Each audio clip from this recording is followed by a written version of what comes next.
there's my cousin. My family's still talking to me. My brother from England stayed up. Oh, it's is it 1 in the morning? I think. It's 1 in the morning. Yeah.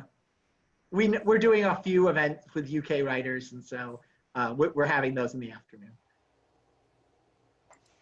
This is really wonderful. I'm very excited. Okay.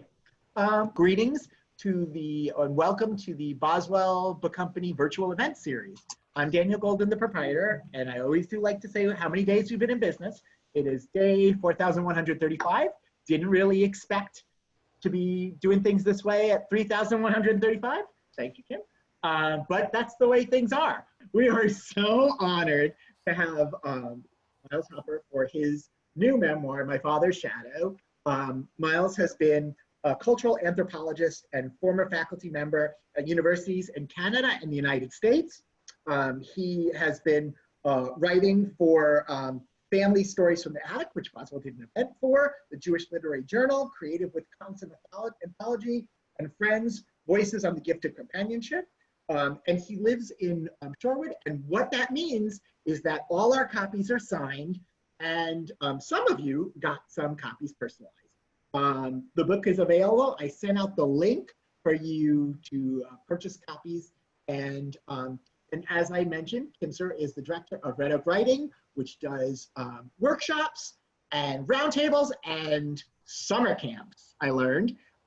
We're so honored to have you both. Let's give them hit that applause button thing on the reaction so that we can all clap. There's mine. So thanks everybody. I leave you, Myles and Kim. Oh, thank you so much, Daniel. This is such a special day for me. I think it was 4 or 5 years ago, Myles, you walked into the studio and you looked a little nervous and you had some writing, and it wasn't long before you had made friends with everyone in the room. It wasn't even before the end of the first roundtable. You were giving amazing feedback. You were lifting up people's writing and the things that you loved about it. You were so generous and wonderful. And that's reflected in the number of people that are here to wish you well tonight. As someone who got a chance to see early versions of this and to watch this evolve and grow, it's very special for me to be here. So I thank you for including me in this. And 4 or 5 years later, here's what we have. And I wish we could be in person together to lift a glass and have you sign it in person. But this is the next best thing, and I'm so thrilled to be here. I know that Myles wanted to say some thanks in the beginning. He might suffer from the same worry that I have as you come to the end of the night and that opportunity has gone past and you're about to fall asleep and you go, oh no. So let's give you the chance to do that first, Myles, and then I'll start our conversation. Well, I can't thank everybody I want to thank, or we'll be here the whole night and that's all we'll do. But I want to say something about Daniel and Boswell's. And I'll just put it this way. Those of you who are familiar with politics and prose in Washington, D.C., would walk into Boswell's and think you hadn't left Washington, D.C. politics and prose, at least the way it used to be. And Daniel and Boswell, it's just a fixture of this community and supports writers emerging and established, regional, national, international. It's a real treasure, and I thank you, Dan. But I also need to say something about my publisher, Shannon Ishizaki, and her fabulous team. I'll name them: Lauren Blue, Kaylee Dunteman, Veronica Davis-Quiroz. And 1016 Press is launching their new imprint, which is 1016 Press, tonight with this book. So this is, in a way, a really nice celebration for both of us. And they've been wonderful to work with. And it's something that I expected it to be great, but it exceeded my expectation. And Kim, I just can't say enough about you and your writing program. It's the best learning experience I've ever had. And I've had a bunch of them, maybe too many of them, but this one was the best. And you've been a mentor, a guide, a teacher, not just for me, but for so many other writers that the tradition you've established is long lasting and it'll be here for quite a while. And of course, Catherine, my wife, is on every page of this book. Let me put it that way. It wouldn't be here without her. So I think I'll stop with that and we'll move on. You are more than welcome, Myles, and it has been a delight, as you know. So what Myles began with, telling you how wonderful Daniel and Boswell were, was much more subtle than I'm going to be right now. And these gentlemen both have more class in this, but I don't. And that is, I'd like for you guys to treat this as you would an in-store event. So in an in-store event, you'd wander around, you'd look at the bookshelves, you'd go through your memory and think, who's got a birthday coming up? And what would be a good book for that person? And you might think, you know, this book title has been brought to me through 3 different avenues in the recent weeks. Maybe it's a sign that I should buy that book. And so I would hope that you would come away from tonight with using a little bit of your, what would I do in person and doing it tonight. And I have to say, Boswell has made it as easy as ordering from Amazon, and you feel way better. So go to their website, do some browsing. Okay, commercial over, I'll stop. Let's see. So it seems to me that people kind of come to these events, first of all, to wish the writer well, and there's so many lovely messages coming up. Don't look at it, Myles. It'll choke you up right now. But you also kind of want to get a behind the scenes look at the book. You want to learn a little bit about the author's journey to the book itself, and then any like surprises or epiphanies that they had along the way. And I certainly welcome you to share your questions as well. But I've kind of had a front row seat to this project for the last many years, but you all haven't. So Myles, I wonder if you would, mind talking a little bit about how this work came to fruition. And I think on page 94, you have a little passage about it. If you care to read, feel free. Otherwise, just give us that background, please, if you would. Well, you and I have talked about it. I thought you might ask me that.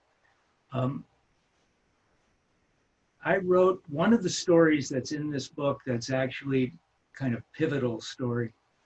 I wrote more than 25 years ago, put it in a file folder, and didn't take it out for 25 years. And it's a story that began how I wrote this book. And it freed me to write it. I was reluctant to write a book that was in the genre of memoir. We can talk about that later, certainly not autobiographical, because when you do, you'd like to be able to tell the truth. And when you tell the truth, sometimes, well, let's put it this way, sometimes you don't have a Thanksgiving dinner you can go to. But my own feeling was that people are mature enough, they can write their own books. We all look at events differently, we remember them differently. And what I've tried to do here is to write as honestly as I can. And I follow one rule, and that is, if you have anything to say that could be hurtful to someone, and actually I haven't, but if you do, you don't include it if it's just gratuitous. You include it if it's necessary to tell the story, and you do it humbly, because chances are you were the problem. So, but I think it's important where my writing career actually began, and I didn't remember this until I started in the writing program that you lead. So I will read that. page, did you say 94? 94, I think. I actually have that in the book. This actually, it's a long story, but that I've written here, but it begins with being in a contentious business group. I didn't want to be like them. And I don't know if they wanted to be like me because they never said. I managed to tell them I didn't want to be like them. And they were not happy with me after years of our being together. And one of them said to me something like, for God's sake, if you could do anything you wanted to do, what would it be? And I gave some kind of answer that I thought I knew would be provocative, and that's why I gave it. But I'd like to pick up at that point and read what happened. There was something I wish I had revealed, whether or not they would have respected it. I was feeling too insecure and defeated to explain, without anger or defensiveness, that I wanted to work at something that made me feel as pleased as I had felt on a day long ago in a small park near the college I attended. The two of us, she in her 4th year, I in my 2nd, sitting close on a picnic table, our feet on the bench, the fall afternoon sun warming our backs. We are deep in conversation. And when she says, "You remind me of a bard wandering the countryside reciting poetry," my 18-year-old romantic self wants to believe her.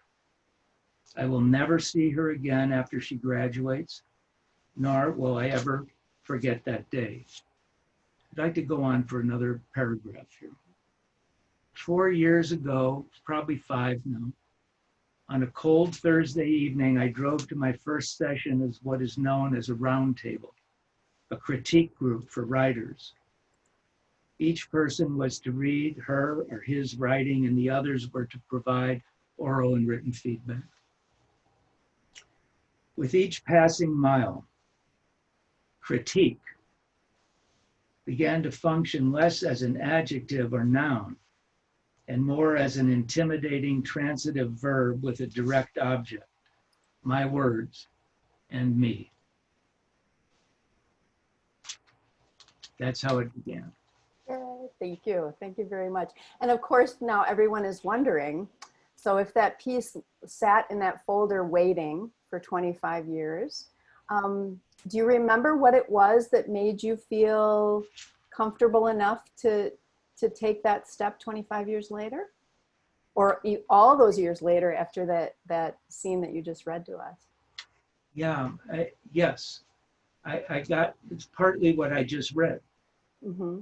I got to the business. Mm-hmm. Yeah, and I got to the point where I realized that this is what I want to do. I want to write. It means more to me than anything else I've ever done. I've done a few things.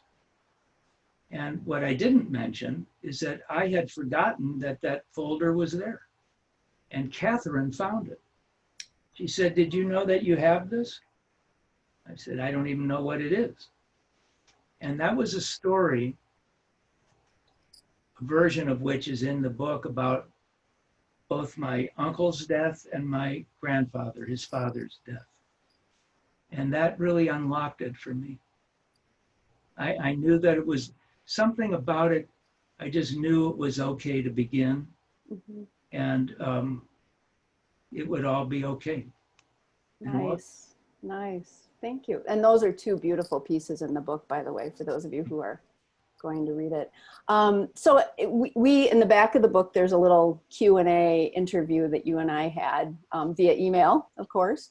And there's a couple of questions that ask you to talk about the experience of coming to writing as a working writer later in life. And one of the things that I use when I teach writing classes is this quote by Monica Wood, who says, you know, she's talking about it's never too late, and, you know, don't, you know, just because you didn't do it 20 years ago doesn't mean you can't do it now, and all of that. And she says, be glad your passion didn't point you to something like professional ice skating.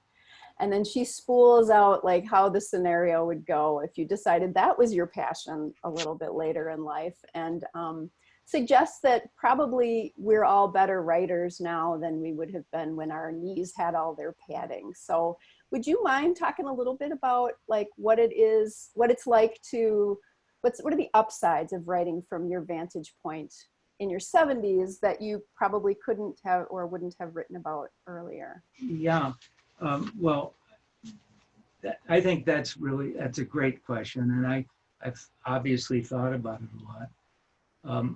One of the things is I wouldn't, as I said, I wouldn't have written the book earlier. I was too reluctant to. But what I think is important is that writing, older people like me, our writing isn't better than younger people's. It's different. Not always, but most of the time, at least that's what I've found, and not only my own, but other writers. If I had written this book earlier, it probably would have been angrier. It would have been less insightful. It would have been less tolerant of other people's motivations and behavior. And I probably would not have recognized as clearly as I think I do throughout this book what my role in other people's behavior actually has been. So I think what happens is you get older, and one of the things that happens, and I know brain researchers have written a lot about this, your brain, as an older brain, starts recognizing patterns much better than when you're younger, or certainly more frequently. When you stop and think about it, pattern recognition is really another way of expressing wisdom, where you see the connections among things that you would ordinarily earlier not have seen. I don't like to say, well, I'm wise or not. I'm just that some of the patterns that I would not have seen earlier are in this book, and they're foundational to the book. And I loved that part of it. So that's kind of it. And as I was listening to you, I wrote down, you know, what you used the word wisdom. And as I was listening to you, I thought, yeah. And, you know, you're talking about, it would have had less of this and less of that. I was thinking, and yes, and we would have learned less about you, but we also would have learned less about ourselves. And so I think, you know, I think we should thank you for writing it when you did, because it brings a different perspective and a lovely one for sure. So one of the things that I love most about your writing, Myles, is that you're able to weave together your personal experience with kind of the greater social issues of the times that you're writing about, without being pedantic or ranty or anything. But a piece that I'm the mentor, so I get to do a request. And my request is if you would be so kind as to read the piece called Elementary as Black and White. And I just, when I reread that, when I got your book, I felt like it wasn't written for these times that we're living in, but I thought that it worked very well and resonated in our time today. So would you be so kind? I will. It's a short enough piece. Shall I read the whole thing? It's a short piece. I'll read the whole thing. Yeah, I'd love that. Okay. I don't know about the rest of these people, but I'd love it. Well, they can, you know, they can get a coffee or something. That's right. It's titled As Elementary as Black and White. And it's really a two-part story. This is the first part. It's about race. And in that sense, it's rather timely. And I'll say no more about that. Maybe afterwards I might say a thing or two, but I think the story explains itself. St. Louis, circa 1950. I love Mrs. Iris Banks, and Mrs. Iris Banks loves me. She is, in a way, part of our family. While my parents are at work, she helps raise my brothers and me in her all-white neighborhood. In her 40s, her face has a delicate beauty. Her brown skin is luminous. She is thin, even slight, and wears simple cotton dresses with pads in the shoulder. Her black hair is parted in the middle and gathered in a loose bun. I'm a little boy, 6 or 7 years old on that summer day when my mother is home and Iris Banks brings her niece to our apartment. We're the same 6 or 7 years old, and our two families have decided we should play together. She wears a pretty white dress, and her black hair is pulled back in braids. Her Auntie Iris and my mother tell us to walk to the drugstore, sit at the counter, and have something cold to drink. This is circa 1950 St. Louis, where people the skin color of my playmate and her Auntie Iris are permitted to sit in top balconies of those white movie theaters that admit them. To get to the drugstore, Iris Banks' niece and I must walk down the alley behind our apartment building. The alley is a favorite hangout for neighborhood kids, none of whom are around that day. There are ash pits for bonfires, dark garages for hideouts during cops and robbers, and tons of rocks, which have become golf balls to smack with a bent left-handed club we found near a trash can. The alleys are linear playgrounds, pathways to safe places where on ordinary days no harm is done to anyone. Clutching the coins my mother handed me, I lead the way down our alley that passes by the loading dock of the grocery store, where slatted wooden crates emit the unmistakable odor of discarded produce sitting in the summer heat. We hurry through the store's parking lot, turn left at the sidewalk, and arrive at the drugstore. Even there, no other kids are around. Frightened that the drugstore adults will be angry if my playmate and I enter together, I think I'm protecting her and myself when I tell her to wait outside. And she does, alone on a wide sidewalk in a strange neighborhood, just a little girl in a pretty white dress and her black hair pulled back in braids. Inside, I ask for 2 colas, and a woman places them on the tan marble counter where I have spread out my nickels and dimes. I drop a straw into each paper cone. Careful not to squeeze, I lift them from their hourglass-shaped metal holders, using my hip and shoulder to open the heavy glass swinging door. I carry the drinks outside and we sip them while retracing our steps past the decaying produce, dark garages and ash pits until we're safe at home. Almost 70 years have disappeared since that ill-conceived adventure. Had my mother and Auntie Iris not considered that their 2 little innocents might have been ordered to leave the drugstore? And then what? I live in another city now with its own alleys. I need only to walk by one to wonder if Iris Banks' niece remembers me as the boy who had tried to protect her and himself, or the boy who had done nothing but abandon her on the sidewalk. And why don't I even remember her name? Does she even remember me at all? More than often, I reimagine that summer day so very long ago. Iris Banks' niece skips as we rush down the alley to Citron's drugstore. The woman who makes our drinks places the paper cones secure in their metal hourglass holders on the tan marble counter where I've spread out our nickels and dimes.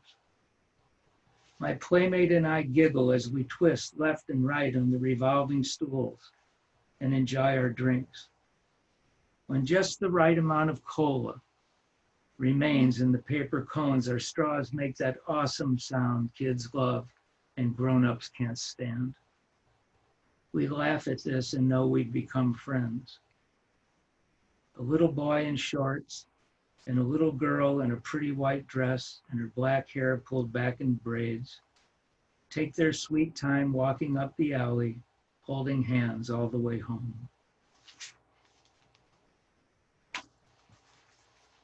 Yay, thank you. As you were reading, Myles, I could just imagine us all in a room in silence as we listened to this. It was just so, it's such a beautiful piece of writing and so beautifully read. And as I was listening too, like I was like, I knew what happened because I've heard it before, but the first time I heard it, like, what's going to happen to these children? I was so worried about them. And you set the scene so beautifully, and really no outward violence is done. Our worry kind of is unfounded, and yet it's not, because you give us, we still need to reflect on this and see a world that wouldn't have included you feeling that you needed to leave her outside. And I love the complexity of that, and the fact that that even these things in our lives that maybe aren't harrowing still give us something to think about and learn from. And I really appreciate that about this piece. We were in I think it was a showcase recently when you read, and people were doing as they're now, making comments in the chat box. And someone said, I wish I observed the world in as much detail as Myles does. And other people said, hear, hear. And I wonder, is that a blessing or a curse or both when you're trying to write a book of things that have happened to you in your life? Well, it's both. I'm trained as a cultural anthropologist, and we're expected to be observant about details around us. But I don't think that's what did it for me. I think I became an anthropologist because that's the way I was. And I think I got a lot of that living in the kind of family I lived in, where people were observant in that way. And I got a lot of it from my older brother, who I hope is still awake in this chat 6 hours ahead of us, who's a sociologist. And these were kinds of things we talked about at the dinner table. Later, my younger brother and I, and sometimes even the three of us. These are the kinds of things that just enrich your life. And if you pay attention, you see what's good, but you also see what's hurtful. And when you write a memoir and you write about some things that are painful, you write about, at least in my case, when you experience trauma of any kind, you become very, very sensitive to what's around you, and you become alert, and you notice things. You pay attention to things. And I think that's where it began and with me, and I think it's still there. And so how did stuff make the cut? Like, you must have had to let a lot go since you observed so much. Did you have a process for that, or? Well, I figured, yeah, interestingly, I knew whatever's cut will find its way into the next book, and which I've begun. But here's what actually happened. When I brought pieces to the roundtable critique groups, and over the first couple of years read these pieces and got feedback, I didn't know what the shape of this book was going to be and what its content could include if it was to keep that shape. But the people who were in the group let me know. They helped me understand what it was that I actually was bringing into the world, certainly to the group. And I bless them for that, because it was, without them, I'm not sure what shape this would have taken. And a really great editor too. I'm not talking about myself. I'm talking about it at your publishing house. And I am. That doesn't hurt either. So, so folks, I just want to remind you that it's I would love to hear if you guys have questions about Myles or the book or his process, and to maybe jog some thoughts. I thought it would be fun for us to have a lightning round. So I'm going to ask Myles just a series of really quick questions. He's going to give me back some really quick answers. And sometimes it's nice to just kind of hear a series of questions and then think about like if you'd like to have some elaboration on one of these questions, then do feel free to chime in, and you can share on the chat. And then if you also raise your hand, I'll be scanning that to see if it comes across to me as this little blue hand going like this. And so I'll try to call in people too. But okay, you ready, Myles? I'm ready. Okay, all right. I've broken them down by category to make it easier for you. Yeah. So right. the first category is writing process. Okay, and the first question, you don't have to feel rushed, but the first question is, first draft, handwritten or computer? Started out handwriting, moved to computer, now back to handwriting. Okay, there's a story there. Okay, drafting. Do you like silence, background music, or other sounds?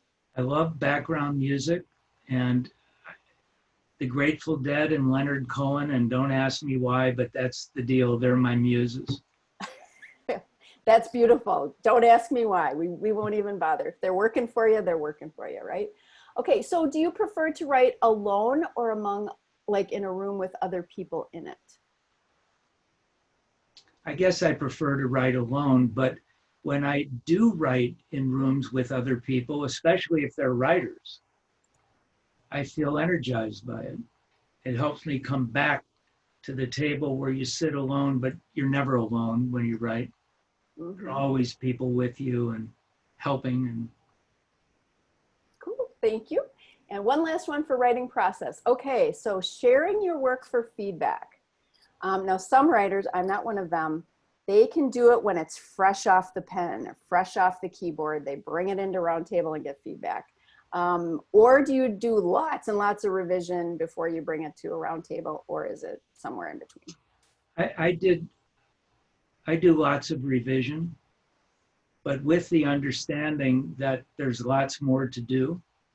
But I think I'm speaking only for myself. It's not judgmental here. But to me, it felt respectful to bring the best you could bring on that day. You're asking busy people for their time and feedback, and I think they deserve that. Fair enough. Okay, reading and books. Physical books, ebooks, or audiobooks? Well, all three. Okay, I prefer physical books, but I'm having a little trouble reading some things right now. So ebooks are great and Audible is great. Cool. And you should all know, if you don't know about something called Libro.fm, it's a way that you can support independent booksellers by buying your audiobooks through them. So make a note of it. What's the last book you purchased? Purchased? Can you remember?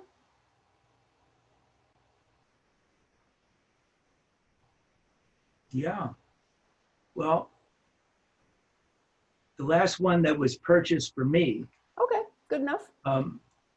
Which kept me from purchasing it, was Nickel Boys. Okay. Awesome. Do you read one book at a time, or do you have more than one going at a time? 2 or 3. Okay, excellent. Okay, the grab bag. Who was the first person in your life who recognized you as a writer? Oh, I stumped him. Who recognized me as a writer? Or maybe pointed it out to you, or maybe. It was my my junior year in high school English teacher. Awesome, thank you. And the last question, what's your biggest surprise about the publishing process? Well, the biggest pleasant surprise was meeting Shannon Ishizaki and her team. But the biggest surprise was like an epiphany, actually, for me. I think what is it, 0.1% of people who write get anything published by a publisher. And what I realized, and it was a surprise, is that you can find what's right for you in publishing and follow that path. The objective is to bring your book to light. And that's what I've tried to do. And I got lucky here. Excellent, thank you. Looks like, Daniel, we've got some questions that were emailed in ahead of time. Connie Malloy would like to know, what was your greatest challenge in writing this book? And Karen Soren, I think these could kind of go together. How do you know when a chapter is finished? When do you say, got it? Well, I know both of the questioners, and I just finished Connie's memoir, and our challenges were somewhat similar. We both, in this way, we both had to write about some things that were traumatic, and it's very challenging not just to face them, to relive them, but when you start writing about them, you really do relive some of them. But to write about them honestly and to stick with the genre that we're in. We're in nonfiction, narrative nonfiction, creative nonfiction, some people call it, where you present things in a way that makes it interesting to read, but you cannot make something up. You tell the truth, and if you're not willing to do that, you go write a novel, just write fiction. And that's a challenge that most of the people who write a memoir that I've read all deal with and all talk about dealing with. So Karen's question, and Karen makes an appearance in this book also. Karen was my dear, dear friend when we were 10 years old. I never saw her or heard from her again after my 10th year of life until last year. And that's a whole story how we reconnected. But in any event, I know that it's finished when I hear the reception that it has from the people who have heard the story, because I don't write for myself. I write in order to communicate something to other people and to have it be of meaning to them. And I know it when I hear it. Excellent, thank you. So we're getting a number of requests to hear you read another little passage. And someone named Michael Hopper would like to hear a passage of that best reflects what you'd like readers to take from the book. So that's kind of a hard to do thing to do on the fly, but would you be willing to give that a try? Well, yeah, and he should know that that his allowance is cut off. Well, you know what? I would. Well, okay. I won't. You pick what you want. Enough of that. No, Kim, you tell me. No. You go.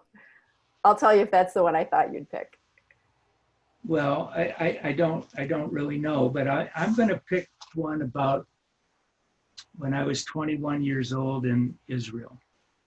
And the reason I'm choosing this one, there were a couple of others that I would like to read, but I'm choosing this one because it also ties into the story I read about It's as Elementary as Black and White. Both of these stories weave in social issues that I care about. Mm-hmm. And I think it's important because I'm not, as I said, I'm not writing about myself. If that's all I was doing, I can tell you this book would have been very different. I don't know that I do know this book would not have been written. I care about what I write about. And I think there are messages that need to be delivered. And so this I think tells something not just about me, but maybe the times we're still living in, especially when you couple it with the first story. And I'm just going to I'll read an excerpt from it, short one. I was living in the Jordan Valley, working in a kibbutz, and it was in the winter of 1964. And 4 of us had work to do in a wheat field that we owned up in the Galilee. You say up because you're down below sea level in the Jordan Valley, and we would drive there every day for 4 days, doing the most mind-numbing work I've ever done. We had dunam after dunam, acre after acre of land, wheat fields with little tiny holes every foot or so of field mice holes for tunnels. And we had to get rid of the field mice in order to have a wheat crop. And so each of us carried a little can around and we dropped poison kernels of wheat, beautiful fuchsia color, into each hole and then walk on to the next one. And I've never been so bored in my life. Well, maybe harvesting eggplants or something, but that was terrible. But anyhow, let me pick this up. An elderly Palestinian man lived in one of the houses near the field where we worked. I saw him a few times standing outside of his house and looking in our direction. This might be in my imagination, but one day I gave a small wave, which he returned. On our last day, he walked close to where we were working and invited us for coffee. We entered his stone and adobe house, and he led us to a small, dimly lit room with one window and a clean concrete floor. We kept our jackets on because it felt almost as cold inside as it had outside. Resting on the floor, an old kerosene burner heated water in a well-used Arabic coffee pot into which he stirred dark, finely ground coffee. The 5 of us squatted in the customary manner around the warmth of the burner and smoked cigarettes while the coffee brewed. The room was filled with the harsh aroma of tobacco and the rich aroma of coffee, spiked with what I later learned was cardamom. We shared our cigarettes with our host, who seemed familiar with this brand that Israelis referred to as forget-me-nots, because if you stopped puffing on them for too long, they'd extinguish. After the coffee heated for a few minutes, he added a large amount of sugar to the pot, stirred it carefully, and served each of us a small cup that held an ounce or 2 of the intense brew. Our conversation was mostly in Hebrew, which he spoke very well as a second language. Squatting on the dirt floor, sipping hot, bittersweet coffee, I puffed on my cigarette and looked and listened. And while I did, the experience became powerful, even transformative, a variation of the Jerusalem syndrome, in a way that I did not then, nor do I now, fully understand. It was as if I had lived there, belonged there, and had more in common with this elderly Palestinian man than I did with the other people in my life, including those I worked with in the bare wheat field on those several cold, overcast, damp days in the Galilee. Thank you so much. That was lovely. Michael, I see your hand is up. Did that answer your question, or would you like to chime in here? I think he is wondering about his allowance, Myles. I'm also wondering if he has my entire Grateful Dead discography. But Kim, I feel that my question was half answered. Sorry to push you here, Myles, but I'd really love to hear another passage from the book. I feel that you definitely got us into a story that was very meaningful to you, but I do want to push you to share with us the one passage that you think as readers would be the thing that resonates for us the longest time after we set down the book. And preferably one that includes you, Michael?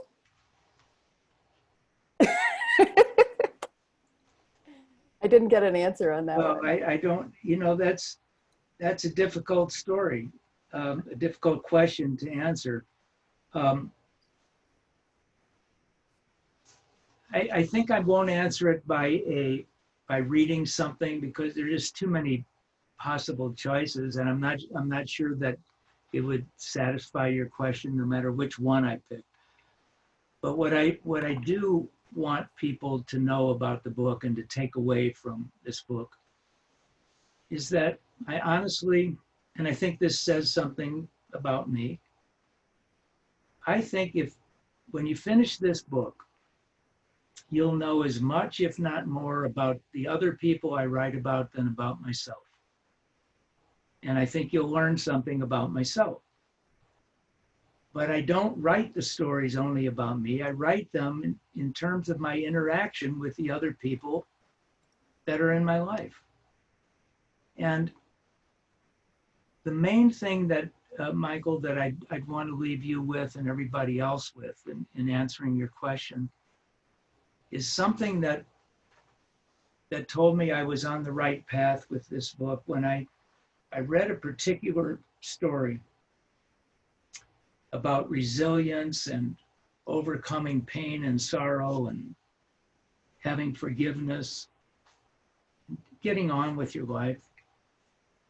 And a person in the group who was experiencing some things at that moment, not 50 years earlier, 60 years earlier, 70 years earlier, said to me afterwards, hearing your stories gives me some hope that I can arrive at where you are now.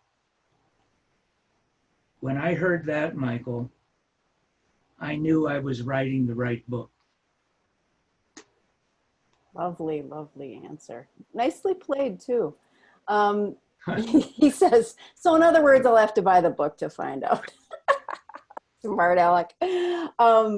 So someone asked if you chose the passage that I thought, and you did in a way, because we kind of talked ahead of time about the different passages that might be good, and this was one of them. So I'm not surprised that Myles chose that passage, and it's a lovely one. There's also, I love the piece that's under the title "Pulling Down the Dark," and that little bit about. Would you want to read just the bit about coming home? Could you find it quickly? Oh, tell me which piece. So pulling down the dark when you come home from work. Oh yeah, I'd be delighted to. Yeah. Let me see if I can find. I have it. Do you? Okay. And then Pam has a question, so we will get back to questions, folks. This is about. Well, it'll be clear. On an evening when Michael was almost 2, I entered our front door after a long day of work and heard Catherine and him talking in the kitchen. I felt so happy hearing their voices. I didn't take time to remove my coat before walking toward them, but I did remember to be careful. A month earlier, Catherine had said, and not for the first time, that from the moment I began working with my father and even after he died, I often would come home in a sullen mood. That happens more time than you might realize, she said. You come home like you said he used to do. I know you don't want to look that way, but you do. I'll read a little more. Mm-hmm. I was ashamed by the truth of what she said. It was intolerable for me to imagine subjecting our son as well as our expected second child to the disturbing behavior I had been subjected to, and to imagine becoming someone they might one day wish would not come home. When I was a boy, then a teenager, and even when visiting during breaks in college, sullen was the mood my father often brought home, especially during periods when the business was struggling. Anticipating his arrival as darkness was approaching, my stomach would tighten.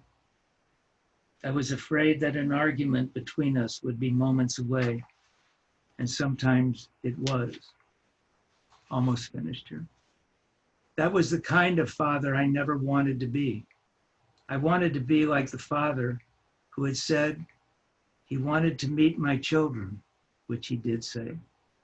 the father who had told Catherine he wanted her to marry his son, the father whose blessings we sought on our wedding day. Those were my thoughts as I walked into our kitchen, where Michael was standing on a chair and he and his mother were mashing potatoes in an almond-colored porcelain bowl. "Daddy's home," Michael shouted, smiling and reaching for me. I scooped him into my arms and held him close. He laughed as I kissed his cheek and nuzzled my chin against the soft skin of his cheek, as my father had done with me all those years ago. Holding our son against my body with my left arm, I kissed Catherine and patted her stomach and our second child within. "I'll tell you something remarkable that happened a little while ago," she said. "Michael climbed onto his chair so he could help me with the potatoes, right, Michael?" Our boy smiled at his mother as I held him close. He opened the drawer on the cabinet under the counter and took out that skinny stainless steel tube for milk. "You know," Catherine said, "the one that fits into the espresso machine." What was he doing? He held the tube and reached the curved end toward the ceiling. He did it several times. I asked him, "What are you doing, sweetheart?" And he said, "Pulling down the dark so my daddy will come home."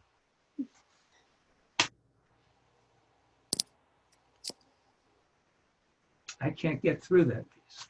I think that's a perfect place to end. It is beautiful. And I think it's actually a good place for us to end our conversation too. I think that says it all. You answered a couple of other folks' questions along the way in that lovely reading. So thank you for sharing that. And thank you all for being here to share this special night.